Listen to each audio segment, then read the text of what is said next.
Hey, good afternoon, YouTube community. This is Clay of Clay Chevys. Coming up with an update since I hadn't updated anybody um, in a while. The last update I did was I had just purchased this PT-109, and on my day off, which was last Monday, I actually put most of it together. So I've been doing some research, trying to find color schemes and whatnot, and haven't been able to find too much of anything. So what I did was I also watched Dirk Pitt and his short video on PT-109, and as you can see, I got it here. Got the stand. I had to take apart because I put one side upside down backwards. And looking at all the reference materials I could find, unlike McHale's Navy, a lot of the PT boats weren't gray. They were green, this kind of green, or they had some kind of camouflage pattern on it. And Dirk was complaining about this kit, about taking off one of the nibs that was over here, or he thought it was a nib, and it was actually a pin that was supposed to go in a hole on the bottom part of the hull.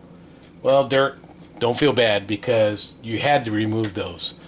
I kept the one that was on the front and the bow, so it would go into that hole so I could line it up. But the one on this side and this side were off, a minute amount, maybe a 1/16 of an inch or something, but it would not go into the hole. So you had to shave those off anyways. And as you can see, I got mine kind of lined up. Like Dirk said, it is an old kit. Believe on one of these legs, I sanded it down already, but it said on it, it was either 1963 or 66 was the copyright date on it, and then in a new molding it said made in China, but it said I think it said 1963 Revell Incorporated, and then it said made in China. So the kit really doesn't fit that well in a lot of places. I got most of it that you see here put together in one day. Being ADD, I like gluing it together.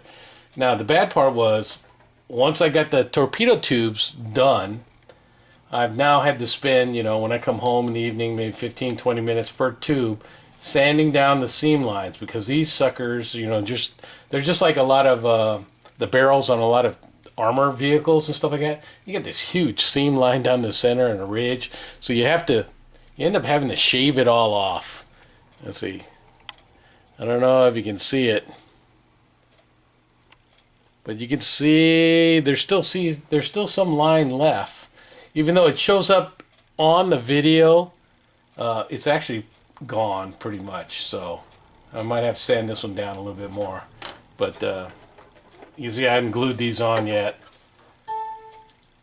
and this one's pretty much, it's all gone.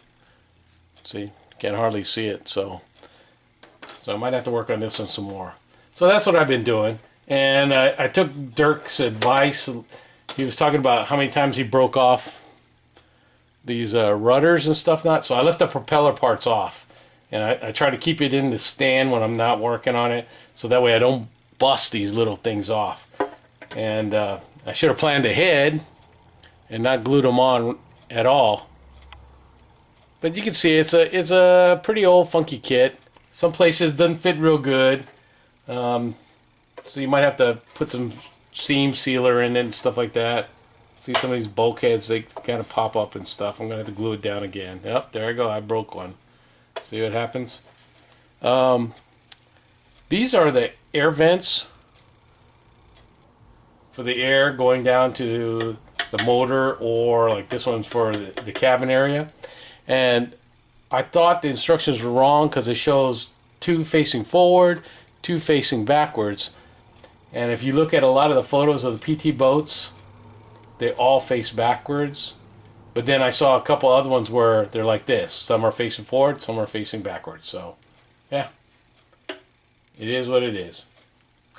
A lot of good detail on this kit, so a lot of really good detail. I don't know if you can see all the planking and stuff like here. See, so it's not a bad kit. It just doesn't fit real good because the molds are old. So that's the update on the PT-109.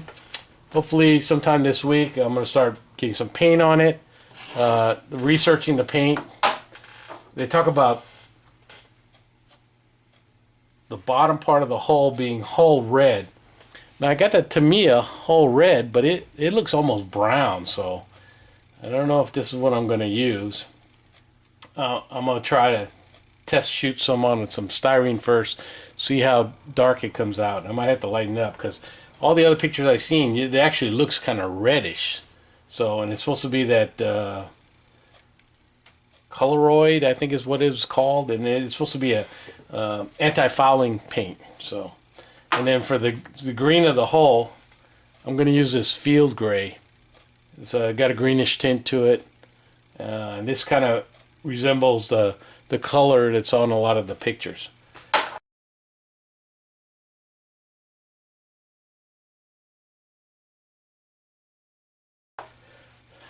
And then I'm going to try to paint. This is the, let's get in frame here. Maybe back this out a little bit. This is the emblem of the torpedo boats, the squadrons. And it's they were called a mosquito fleet, and it's on a torpedo. And what I did was I printed this off the Revell instructions, blew it up, and then tried coloring it in to give me some kind of legend of how I'm going to do it. And this part's supposed to be green. I didn't have any green color pencil, so I used yellow and blue.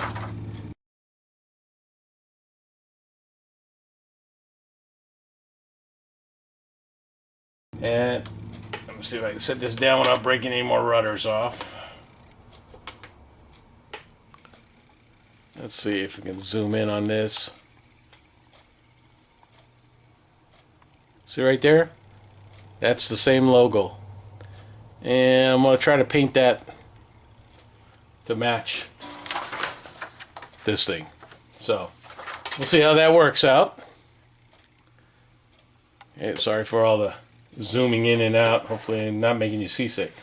So, while I was letting some glue dry too, I started working some more on the 62 Impalas. And it doesn't show it real good in this on camera. But I got 3 of them trying to find a good windscreen on one of them, and finally got one. It wasn't all bent out of shape. So this was the first one I did, and what I did was I tried with a Sharpie. Even a fine point Sharpie wouldn't go inside this grill part, so I tried with a thicker Sharpie, and it was just way too wide. So using this one as my test mule, I took some of the craft acrylic, this folk art, and it's the I don't think it's black. I think it's called licorice. Yeah, licorice. And it seems to be darker than the black. The black seems to be like a little bit grayish color. So I took this licorice and I put it in. You know, I save all these little water bottle caps and stuff like that. Put a drop in there. Mixed it with a lot of windshield washer fluid. Made it really thin, so I made a wash out of it, and then I washed it into the grill, so you can see it's not all shiny in there. It is some black, and then with a cotton swab went back over it and took off the black off the crossbar, so you can see it looks a lot better. It's not all shiny, because it was all like this, you know, real shiny, and now it's got a black into it, so it looks more realistic. So as you can see, the temperature here in Washington, when it's in the mid-80s, we are dying. And I get to ride around the Easy Bake Oven all day long.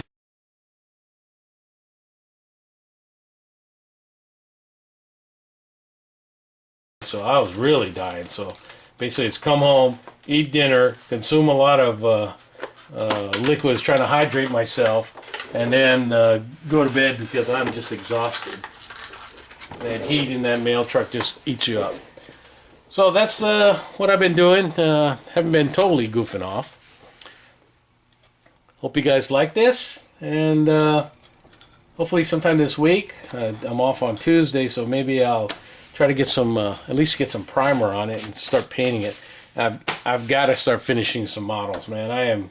I'm like 0 for 4, 5, or 6 or something, trying to build models with classic plastic. You know, I still got the Fab 1 to finish that we were doing together. I was building a 69 Nova when he was building his, and that was still in parts and boxes. What else I got? Oh, he was doing the Huey Hog. I started that. Still haven't finished that. There's a couple other ones I started with him. But I'm going to get to it sooner or later, and I promise. And my goal was to finish some of these kits before I started new ones. Well, I blew that goal away. One of the things I have been doing, too, is while I'm waiting for glue to dry and some other things, I had these engines.